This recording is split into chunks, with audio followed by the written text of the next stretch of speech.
Back at Skyhawk Talk. Hey, Coach, come here. This is very important. I forgot to do something here. Hold on. And I'll let Coach say, it's your birthday. Hey, happy birthday. Can we all sing happy birthday? I can't. Absolutely not. No, you don't want us to do that? No. Okay. The girls did it today. Okay, you're off the. How old are you? 38 years young. Is that right? With the boy's face. It looks awesome. Right. Thank you, Coach. How come I've got more gray hair than you do? We all got more. I've got more gray hair than he does. Coach Jason Simpson with us. We're talking Skyhawk football. UT Martin went down to Mississippi State playing the Southeastern Conference School. And kind of a homecoming for you a little bit. You got to see some of the people you hadn't seen in a while again. Well, that was kind of neat. First of all, I want to tell the soccer players and Coach McNamara, congratulations. That's awesome, and winning the conference. And hopefully the rest of us can follow suit with that. But that's great. But yeah, the Mississippi State, it was neat. From the standpoint of got there on Friday, and several of the administrators that were there when I was there, still around. Stratton Caritas is the head of the Bulldog Club, and assistant AD, and and Phil Silva, the equipment manager. Those guys were hanging out and came and shared some stories I don't remember that they told them on me, but that's okay. Were they accurate? Maybe. They think they were, so they weren't too bad. But so that was kind of neat. I wanted to give our kids a chance to to see the stadium, kind of get a feel for it. And you do that for several reasons. One, you don't want there to be any surprises the next day when you go back to the stadium. You want that the shock or the one of the things I told our players were, I want you to notice everything, okay? Because I want you to enjoy this trip, but I don't want you to be in awe of anything.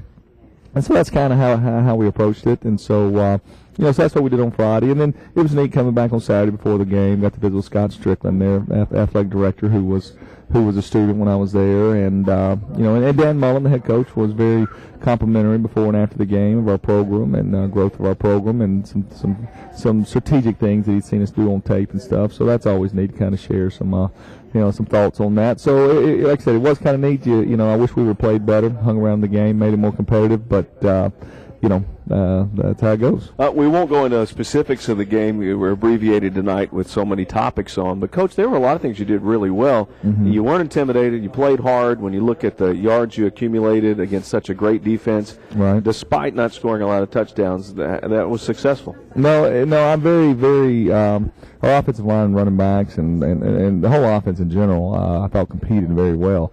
I mean, you have 450-something yards against. You moved the ball against a really good defense. You did. What are they? The top 20 in the country on some things, some defense statistical categories, and it's really not just like there was a bunch of trick plays. We threw a little halfback pass and went for like 10, 12 yards or whatever. Besides that, I mean, it was our base plays you see us run every Saturday, and I just really thought that offensively our kids stepped up and met the challenge and competed well, and I thought Derek Carr, the guy that touches the ball every snap, your quarterback, was very calm. I thought he was very patient. I thought he, last year maybe a little bit overwhelmed, when we went to Knoxville, and this year, just very, I wish we could have played better, and the defense, we could have got some turnovers and things and made the game close, because I'd like to see him compete, because he was, like I said, very much in control of what we were doing. And McNair was back. He did. Yeah, it's good to have Jason back.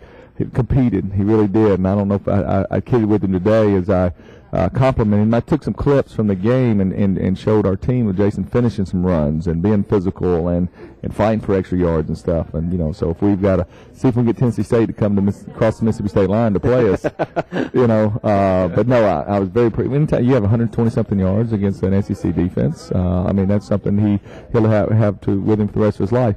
So very, very pleased with that. I really was, of the guys competing. As a matter of fact, it's kind of a compliment. Mississippi State's getting ready for Alabama, and got a call last night from coach on their staff, just checking with us, saying, hey, what did you see on tape that how you attacked us, and what were some of our telltale things that we were doing to tip some things to you and stuff. Yeah. So you take that as a good compliment. You pass some things on to them. Hey, this is what we were some ideas that we'd win in the game. Whether we could do them or not physically, we wasn't quite sure. But X's and O wise, we thought we might have some advantage, because you're always looking for formations and tips of based on tendencies that you can do.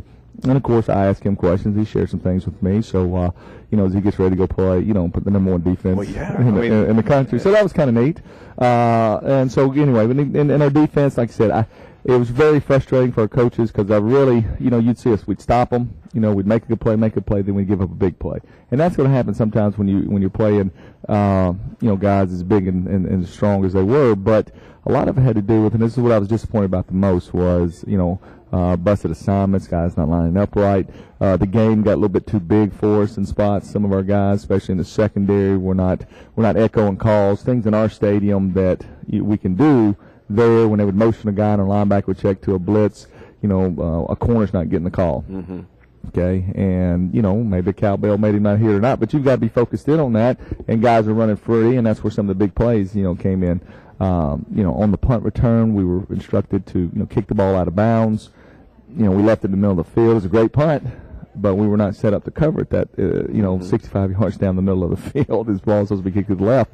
And Joe's been good all year and solid, but that allows 7 points. So once he got 21-0, momentum changes, and so disappointed. But we fall back. We get the 3-and-out stop the first drive of the second half. After we scored the field goal, make it 28-3. Mm-hmm. Fix to get the ball back, maybe make a run at it. And what do? One of our freshmen, leaves his feet, which he's instructed not to do. Never, ever leave his feet on the punt return, and he does. And when you leave your feet, you get blocked into the punter. And so it was a running into the punter, and that gave him a first down. Then they score on the next play. So, you try as a coach, your job is to learn, not only from the wins, but probably more importantly, the losses, and build from it. And so I think we took a little bit of confidence out of it, especially on offense. So we got to build on that this week. Yeah, that's what I was going to ask you, too. I mean, I think if you do good things, you can look back at the positives you did against a really good football team. Right. And for the next 2 games ahead, you think to yourself, if I did that against Mississippi State, I can do that. Jason McNair, I can do that against Tennessee State, hopefully. Well, you hope so. You certainly do. And, but I'm going to spin it like this. This is my approach this week is that our defense, like I said, was a little bit embarrassed. We gave up 2 late scores, and that was a lot with our 2s, but they were playing with their 2s and their 3s, Mississippi State was. But we gave up 14 points late in the fourth quarter, which made the game get stretched out really far from 40s, to 17 to 55, mm-hmm. and which, makes it look really ugly. So, I hope our defense takes it as motivation this week to play better. They need to play better. We won't win this week if our defense does not step up the challenge and get back to playing solid football like they did against Southeast, against Eastern Illinois, like they did against Austin Peay, like they've done, throughout the year. So encourage our defense to play better than this last week, but you also warn your offense that, hey, you may have some yards, but you still only scored 17 points. Okay, I don't care who you're playing. You're going to have to score more points than that. You're going to have to eliminate your mistakes. Tennessee State could care less what you did this last week. You're only as good as your last game. So that's the way you got to approach it this week, and get good out of your defense and get some more production out of your offense. A couple thoughts kind of outside of the game. How about that $10 million screen? That's something, isn't it? Man, that was pretty impressive. Now that really was. Obviously that wasn't there when I was there. So.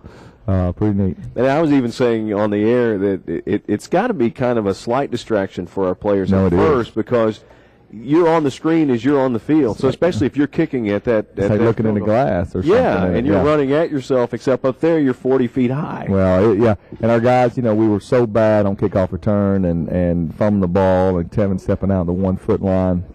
I don't know if that had something to do with it or not, but boy, that it didn't help us. You talked about how loud it was, mm-hmm. And I've heard cowbells my entire life. I've never heard that many at the same time. But it does cause communication issues. It does. And, it's not Knoxville. I mean, there's a difference between 50,000 people and 100,000. I mean, it's a difference. Plus, it's not bowled in, True. So it doesn't have that same. But, for 50,000 and the atmosphere that they've created there, I was happy to see that a school in the state of Mississippi where I'm from is growing.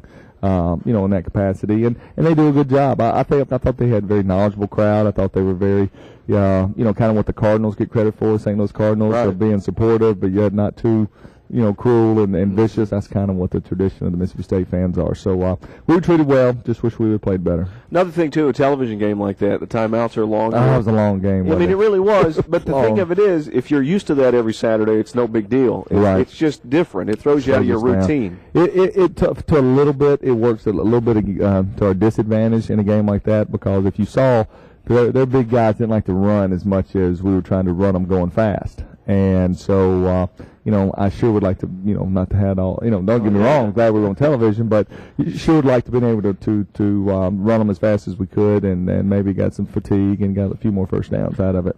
What was going on away from our game was what they were calling the game of the century. I don't know, Coach, you were watching our game as I was, but I know you probably heard the end of it. Right, yeah. LSU after the game, it actually was on the Jumbotron there, so you couldn't help when you walk out. The sky's full of LSU Tigers and Alabama Crimson Tide. Surprised that no touchdown scored in a game like that? No, really not. They're so good on defense. It's scary how good they are. I mean, they're like an NFL team. What was going on in the OVC was much more important to us, and we'll start with the big games. Murray beat Tennessee Tech 38-37. Yeah, some things happened for us in our favor that, I really didn't discuss with you last week because there were so many different scenarios. But Murray's a good team now, and you're going to have to score 40 points to beat Murray, to beat them. So, they're hanging in there, and they did us a favor and got Tennessee Tech their second loss. The other thing that happened was, this one surprised me, Eastern Kentucky won over Jacksonville State. Not that Eastern Kentucky beat them, but they were at Jacksonville State, and I was surprised Jacksonville State comes up with 2 losses on the conference this year. Well, the thing that surprised me the most, though, is not that EKU won, but how they won,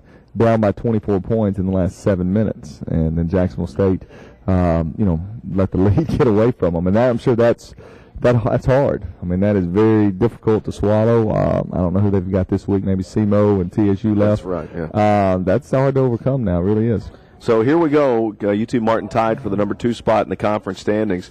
Tech is 4-2, Jacksonville State 4-2, the Skyhawks 4-2, Eastern Kentucky atop the OVC standings at 5-1.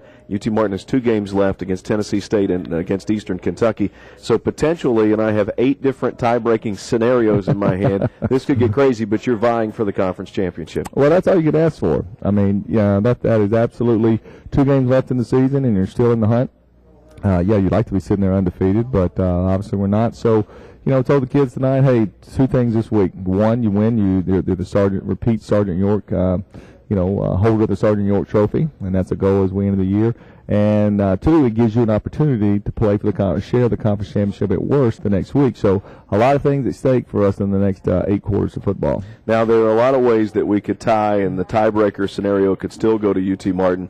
And then you're always looking at that at-large berth if you are up atop the conference standings, which will help you. Right. And those, you could probably do a whole show on, coulda, woulda, shoulda, and if things happen and stuff. But, the bottom line is 4 quarters of football in Nashville this week. It's a quality football team, and win that one, then you and I can have some fun, talk about it next week. Tennessee State is the opponent 3-3 at LP Field. This is a dangerous team. Well, it's a very good football team. I mean, they're physically, they're hard to match up with. They really are. The offensive line is now is about the same size that we just played this last week in Starkville. I mean, it looks like an SEC offensive line, 6'6", 6'7", 6'3", 340. I mean, they're just very, large men that play up front. And they've got a freshman quarterback playing, a redshirt freshman quarterback that's very talented. And that's been their biggest improvement is now they're able to throw for, 200 yards a game. And, they've always been able to run the ball, but now they're, you can't just sit in there and say you're going to stop the run on first down. The games that they've lost have been turnovers. The game against Murray got out of hand early, kind of like ours against them last year, and then just bad things happened. They couldn't stop them. But after that football game now, they've been really playing well. I mean, Austin Peay game, they were up 21 points, with like 28 points with a minute before halftime, and turned the ball over. Austin Peay scored, got up within 21, and then scored right out of the gate in the third quarter. So very easily could be 4-2 or better than that. So I think they're one of the top 3 or 4 teams in this league. So going on the road, we're going to have to play well. Okay, thank you, Coach. Well,